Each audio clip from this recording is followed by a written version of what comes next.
this one led up to that cash crisis for the city of Detroit, and what is really behind the $224 million the city believes the state owes it? Good evening, and thank you so much for joining us tonight. I'm Carolyn Clifford. And I'm Dave Llewellyn. The countdown is on to what could be one of the biggest crises the city of Detroit has ever faced.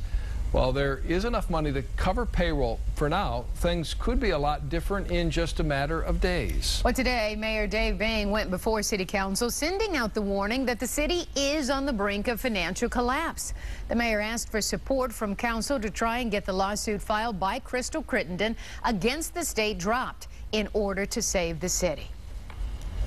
I do not agree with the basis of the lawsuit, and I demand that Corporation Council withdraw the lawsuit. I also demand that City Council votes to require Corporation Council to withdraw the lawsuit.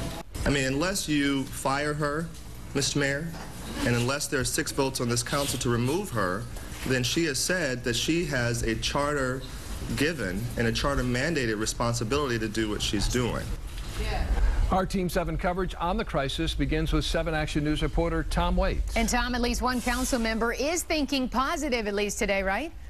That's right, Carolyn and David. We just spoke with him a few minutes ago, and he says he thinks compromise in this situation is possible and that the city doesn't necessarily have to go broke. It would prove to be a bad move that the city would wind up paying for in more ways than one. Councilmember Ken Cockrell Jr. says, like her or not, Detroit's top attorney is likely staying put. Crystal Crittenden, seen here behind Councilwoman Joanne Watson, is going forward with a lawsuit to toss out the city's consent agreement with the state. The state is saying, end the suit, or we won't shell out millions in revenue sharing. The dilemma that we have is that under the new charter, which the voters approved in November, the city attorney does have a certain degree of autonomy in situations where there is an alleged threat or violation to the city charter. So technically she's doing her job. Now, I do disagree with her analysis on a couple of these points, and I'm frankly of the opinion that we need to move forward with the consent agreement. And I think ultimately that's going to be the only thing that is actually going to save the city of Detroit from financial ruin. While Crittenden is not speaking with reporters, sources say she's going forward with the lawsuit because she believes the consent agreement, which gives the state considerable power over Detroit's finances, is in violation with the city charter because the state owes Detroit money. I spoke to her early this morning, actually, and I'm cautiously optimistic that there might be a way to resolve all of this by the end of the week in a positive fashion. I think it is going to take people at all levels to maybe soften in their position somewhat. I'm not just talking about her, I'm also talking about the mayor, and I'm talking about the governor and the treasurer. Everybody's got to turn the volume down a little bit. And Cockrell says there are talks going on behind the scenes. He says he's hoping to get everyone to the table for negotiations to end this sometime this week, but he says the window of opportunity is closing. Reporting live downtown, I'm Tom Waits, 7 Action News. All right, thanks a lot, Tom. So what's really behind the $224 million the city believes the state owes it? Our team coverage continues now with the 7 Action News investigator Bill Proctor. Bill, what led up to the state versus the city confrontation over this money figure?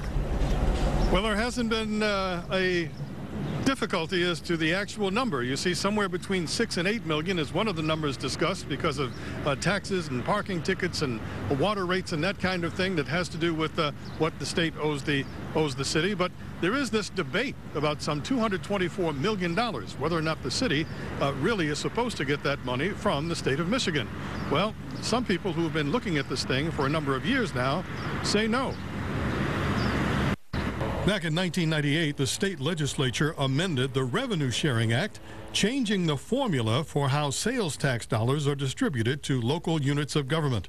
The amendment set payouts tied to population, which these days gives Detroit a 7% share based on the city's population. The amendment also provided that every year the legislature will determine how revenue sharing dollars are spent. Then came the voters' approval of casinos in Detroit and Lansing's decision that gaming revenues would mean Detroit should get less money from the state. So then Governor John Engler and Detroit Mayor Dennis Archer worked out an agreement that created Public Act 532, Section 13. Beginning in October of 1998 until June of 2007, Detroit would receive $333.9 million from the state of Michigan, unless state tax collections were less than what the state had collected the previous year.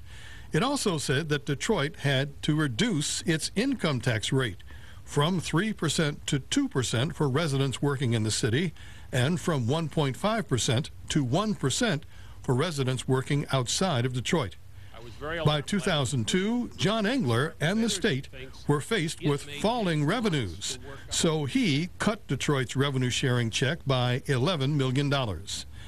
Then, years later, under Mayor Kwame Kilpatrick, when Detroit's deficits meant the city had to hold on to more cash, Governor Jennifer Granholm allowed the city to stop reducing its tax rate, which suggests that long before the 10-year deal was done, both the state under Engler and the city under Kwame Kilpatrick failed to do what the deal called for.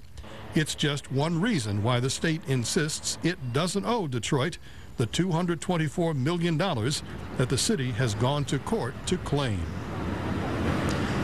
And so the hope by the Corporation Council here in Detroit is that a judge would look at the facts and actually make a decision. Does the state owe the money or not? Fact of the matter is the state insists it doesn't for a number of other reasons, and so at this point it continues to be a stalemate. Reporting live in downtown, Bill Proctor, 7 Action News. All right, thanks a lot, Bill. So what happens if this crisis gets to the breaking point and the city really does run out of money? Well, 7 Action News reporter Cheryl Choden is live downtown. And Cheryl, what did you find out today? Well, Carolyn, the mayor's office says if there is no resolution to all these problems by the end of the business day on Friday, the city will run out of money. I did talk to the mayor's office. They said they'll make payroll on Friday, so that's good. But after that, if there is no resolution, I asked about city services. What will happen after that? The mayor's office said they are working on to make sure that that doesn't happen. But we asked a lawyer who has worked with troubled cities what would happen if the city of Detroit did run out of money. I think they're going to have payless paydays, and they're going to have a lot of people working with no compensation. They're not going to be able to meet their bills. They can't invent money. They can't create money. So I think they're going to be in a bad way. Do you think the governor, though, at that point might step in and just appoint an emergency manager? Well, it all depends. Right now they have the agreement signed. And unless there's a default under the agreement, the governor won't appoint an emergency manager. But I'm surprised the governor hasn't appointed an emergency manager to date. Now, we did talk to the governor's office this afternoon. Of course, the governor doesn't want to appoint an emergency manager. That's why they came up with the consent agreement, to try to avoid it. But the governor's people are saying that is definitely an option. If the city runs out of money, if there's no resolution, the governor could appoint an emergency manager, which is what they tried to avoid in the first place. Reporting live downtown, I'm Cheryl Choden, 7 Action News. All right, certainly complicated. Thank you much, Cheryl. And you can count on 7 Action News and WXYZ.com for the very latest on the city in crisis. We will bring you any new developments just as soon as they happen.